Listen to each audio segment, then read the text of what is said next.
Hello gorgeous, it's Jen. Welcome back to my channel. Today I am testing out one of the new Hourglass palettes. This is specifically called the Ambient Lighting Edit Unlocked palette, and I picked up Swan. I have high hopes for this palette. This is the first of these types of palettes that I've ever purchased from Hourglass. This comes in at a whopping $94, so I'm hoping it's worth the money, and I'm here to find that out. They did have different color options. They had one for a lighter skin tone, a medium skin tone, a deep skin tone, and I went for the medium. You can even go on the Hourglass website, which is what I did, and you can customize your palette. So say you like the Fox better than the Swan, you could actually pick your packaging and then pick your inside. I just got the regular Swan. I think it's pretty. I think it is a beautiful packaging. It's heavy. It feels nice in the hands. This one comes with a finishing powder, a bronzer. These are all three blushes, and then this is a highlight. So I'm hoping I can put a face together using this. I also brought in a couple of other things that I have from Hourglass to play with. So funny story, a couple of weeks ago, I placed an order with Sephora, and when I got my order in, I'm all excited. I opened the box, and what is inside the box is not what I ordered. So I reached out to Sephora, told them what happened, and they shipped out the items that I had actually ordered and told me to keep what was in the box. What was in the box was this skin tint from Hourglass. This is the Hydrating Skin Tint Veil and the brush. I have used it a couple of times, and I'm really happy to say that I enjoy it. I have the shade 10, a lightweight skin tint that instantly boosts skin's moisture levels by 52%, all-day hydration for a dewy, healthy-looking glow. Melts instantly into skin, providing comfortable all-day wear and a sheer veil of coverage to diffuse imperfections and even skin tone, while visibly plumping and smoothing the complexion. Formulated with 94% naturally derived ingredients, including hyaluronic acid to deeply hydrate and enhance skin's radiance. Also infused with plant-based squalane, meadow foam seed oil, and a rambutan blend, providing continuous nourishment throughout the day. As you can see, I started by using my fingers, switched to the brush, and then went back to my fingers again. I like this brush, but it's a little bit small. I'm thinking this might be really nice for cream bronzer. That's the beauty of brushes. You can use them for whatever you want. But this one actually wears pretty well on me. I did get a little bit dewy, but it wore nicely. It didn't seem to break down. I have gotten very oily with products before. This one does okay on my oily skin. The coverage, I would say, is light to medium. So the only two spots I would like a little bit extra are these two spots right here. So I broke out my NARS Creamy Concealer Pot, and I'm just going to use a really small JennDBeauty E05 to very purposely cover those spots. Any little bit. This really is the best. For concealer, I brought in my Hourglass Vanish Concealer. I've had this for a while. It's in the shade Cedar, and this is a nice medium to full coverage concealer. And I could have used the concealer to spot correct, but I think it is a little bit lighter than my skin tone. I'm always afraid to use concealer on spots that's brighter, that it might still highlight the spot, if that makes sense. I'm gonna use this little mini air cushion puff that I got from JCat, and I'm gonna use that to press in.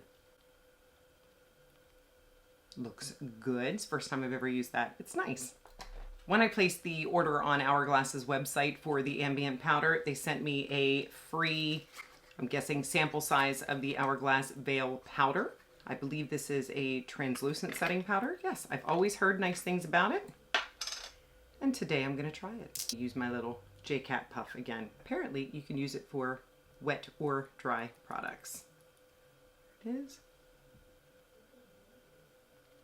Well, that's very nice. I'll go ahead and set the rest of my face.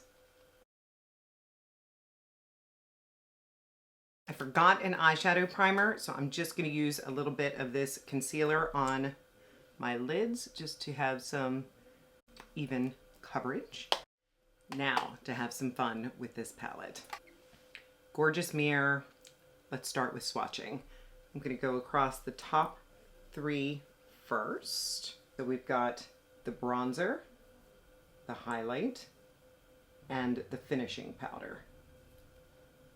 And now for the 3 blushes.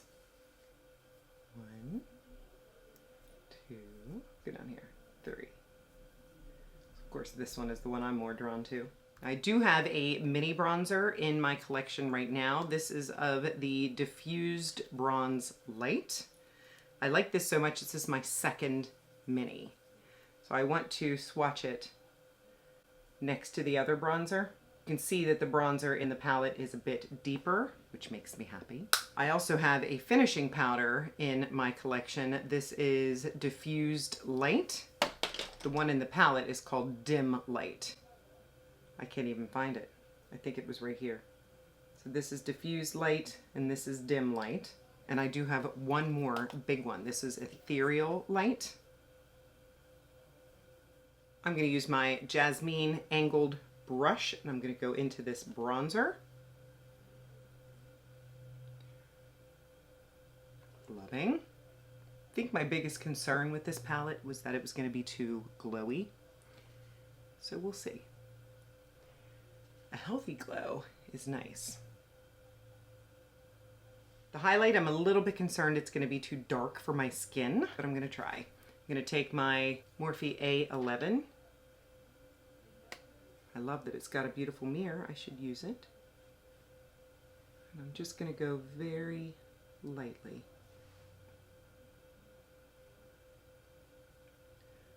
I'm not a huge highlight girl as it is, but that's pretty. I'm really drawn to this pinky blush. So I'm going to take my Morphe A22, which is very fluffy, and I'm going to go over, basically right in between where that bronzer and highlight is. Pretty.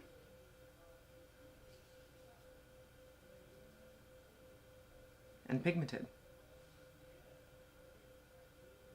I'm going to take a little bit of my Mally Face Defender and I'm going to take a little bit of that shine down in my T-zone.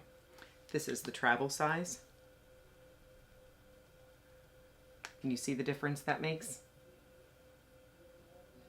So much better. And if you're not familiar, it is basically a mattifying product that doesn't cause your makeup to be cakey.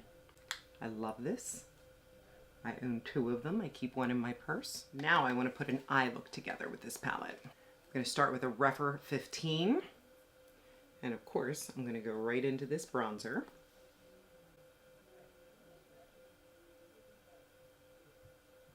A lot of my creator friends own these palettes. A lot of them have many. This was a treat for me. I know not everybody has $94 to spend on one item of makeup, but just in case you were interested, I wanted you to see it and let you know if I think it's worth it. I do enjoy the fact that it is multi-use. This is my Sigma E54. I'm going to take it underneath because to travel with this palette might be nice. I'm going to start with the pink. This specifically is called Mauve Fusion. I'm going to put it right on my lid.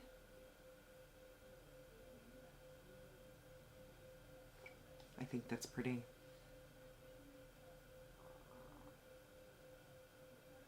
Take that Sigma E54 right into that blush shade. Go up a little bit higher. If you were into pinks, maybe. Now I'm going to take that gold and I'm going to focus it on the inner. I say gold, this is the highlight. And then I'm just going to scatter it across that pink. I'm just going to build up that bronzer again, just a little bit.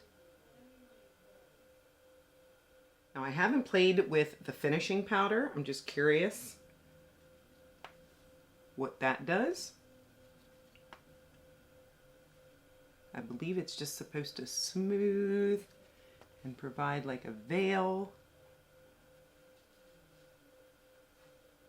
I like that the pan sizes are big. I'm not struggling to get my brush into it. I'm gonna add some liner and mascara and some lips, and I'll be right back. I'm back. I went ahead and added some of my Revant eyeliner on. This is in the shade Brown. I went a little bit thicker on the top lash line. This is a fantastic liner, doesn't move, it's smooth. I have a discount code if you want to check them out. Love Revant. I added some of my favorite mascara. This is the Maybelline Firework on the top and bottom. And then for lips, I have my Revlon lip liner in Nude, and I broke out my Dior liquid lip in 300. I'm really liking the look. My face is a little glowier than I would like. I think it looks very healthy and smooth. I think the skin tint is worth checking out. The day that I did wear it the first time, I put a mattifying primer on underneath, so I'm curious how this one's gonna wear because I don't have a primer underneath. But the skin, it kind of reminds me of the Chanel that I had. It's very almost glass-like and smooth, and as long as it doesn't feel heavy, I think I could do it. And then of course this Swan palette. Do I like it? I do. I'm not sure how much I will use the finishing powder, but I could see myself using all 3 shades of blush. I would probably use the highlight more on my eyes, and that bronzer, I'm happy to have a deeper shade. It feels substantial and heavy enough that I could travel with. I think this would be nice. I'm actually going to go see my sister in a couple of days. I'll take this with me. I'll keep you posted. Maybe I'll post a couple of looks. The powder, I think is okay. It's not mind-blowing to me, the Hourglass powder. The brush that I got with the skin tint, I think I'm gonna use it for cream contour, or maybe even cream blush. I like the size, I like the density. I've never had an Hourglass brush before, so it's very nice. It was a happy mistake from Sephora, thank you. And that is everything. If you're not subscribed, please consider subscribing before you leave. I would love to have you join me. I upload videos on Mondays and Saturdays. Give the video a thumbs up, and of course, leave me a comment, even if it's just a heart to let me know you were here. I thank you so much for spending some of your precious time with me today. I'll see you in the next one.